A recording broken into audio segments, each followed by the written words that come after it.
자, 그 다음 파트가 유지의 3패와 3패 방지법 이렇게 나와 있는데, 제가 조리과학 문제가, 우리가 조리원리 문제가 식품학 문제랑 같이 잘 섞여서 나온다 그랬잖아요. 근데 특히 이제 이 파트가 문제가 나올 때 튀김 문제와 3패 문제가 같이 섞여서 나와요.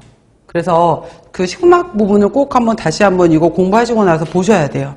같이 섞여서 나오니까. 자, 3패. 식용 유지나 지방질 식품을 장기간 저장할 때 산소, 광선, 효소, 물, 미생물 등 작용을 받게 되면은 색깔이 짙어지고 나쁜 냄새가 발생을 한다. 이러한 현상을 3패라고 한다. 포화지방산보다는 불포화지방산, 이중결합을 갖고 있는 식물성 기름, 생선 기름 등에서 더 잘 일어나는 것이 있어요. 몸에는 좋지만 3패도 잘 일어난다. 그리고 크게 산화적 3패, 말 그대로 산소, 공기가 들어가서 발생을 한다. 그래서 자동산화라고 한번 배우셨을 거예요. 그래서 산소를 흡수하는 과정은 자연 발생적으로 일어나고, 그러니까 그냥 그 용기를 투과를 해서도 일어나요. 그래서 흰색병보다는 바로 이제 갈색병 이런데 투과하지 않도록 하는 게 좋고요. 이러한 산소가 유지를 산화시켜서 산화물질을 생성하는 자동산화 과정이 이어진다라고 했고요. 또 유지는 튀기는 과정 중에서 내가 튀겨지는 과정, 조리하는 과정 중에서 수분이 나와요. 수분, 산알칼리, 또 리파제와 같은 효소에 의해서도 가수분해가 되면서 유리지방산, 글리세롤 이렇게 만들어지는 것을 가수분해적 3패라고 한다. 따라서 가수분해 반응의 경우에는 뜨거운 기름에 수분이 많은 식품 넣어서 튀길 때 더 빨리 일어나요. 그래서 아까 수분이 많은 식품의 경우에는 수분을 제거하고 나서 튀기는 게 좋다라고 말했던 것도 있었고요. 따라서 3패를 방지하려면 어떻게 할 건데, 유지를 산소가 투과하지 못하게 불투명한 용기, 갈색병, 그 다음에 차가운 곳, 어둡고 서늘한 곳에 보관을 해라. 그 다음에 한 번 튀긴 다음에 15리터를 사용했는데 한 번 쓰고 버리자니 너무 아까워. 그럴 때는 고운 채 사용해서 안에 들어있는 부스러기들 다 제거한 다음에 보관을 해라. 그 다음에 쓰던 기름, 새 기름 혼합하지 말아라. 항산화제를 사용할 수가 있다라는 거예요. 그래서 항산화제 종류 중에서 자, 천연 항산화제에 토코페롤이 있는데, 이 토코페롤은 우리가 영양학 시간에도 배웠던 건데 비타민 E의 다른 이름이 토코페롤이었어요. 그래서 이것들이 항산화 작용을 하기도 하고요. 그래서 식물성 기름은 자체적으로 내가 불포화지방을 많이 갖고 있기 때문에 이거를 또 막을 수 있는 항산화제도 같이 갖고 있는 경우가 있어요. 이걸 비타민 E. 세사몰은 아까 누가 갖고 있었나요? 참기름 속에 들어있었다라는 거 꼭 기억하시고요.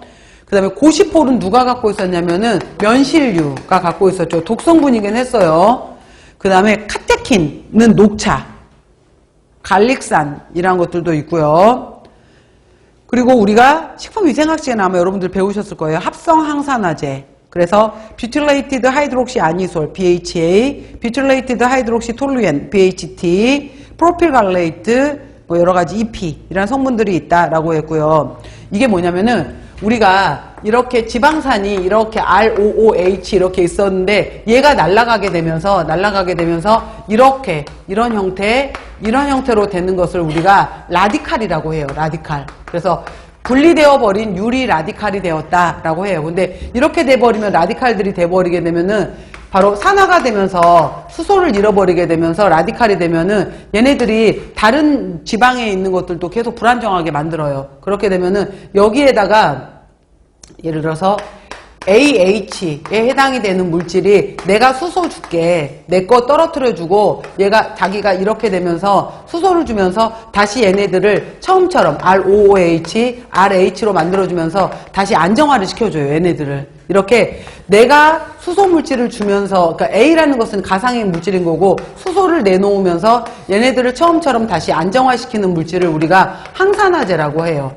그러면은 이 항산화제가 다시 또 기능을 할 수 있도록 얘한테 또 수소를 주는 물질이 있어요. 이거를 우리가 상승제라고 해요. 상승제. 그래서 식품학 시간에 배울 텐데 이 상승제 역할을 하는 것들은 바로 산들이에요. 그러니까 이 상승제는 직접적으로 이 라디칼들을 제거를 하지 못하고 이 항산화제를 도와주는 물질을 우리가 상승제라고 하는 거예요. 그러니까 항산화제가 있고 상승제가 있다라는 거 정도만 보시면은 바로 항산화제에 바로 구연산, 비타민C, 인산과 같은 상승제 물질이 들어가게 되면은 얘네들이 항산화 효과를 더 높여주는 것도 있다라는 거예요. 참고로.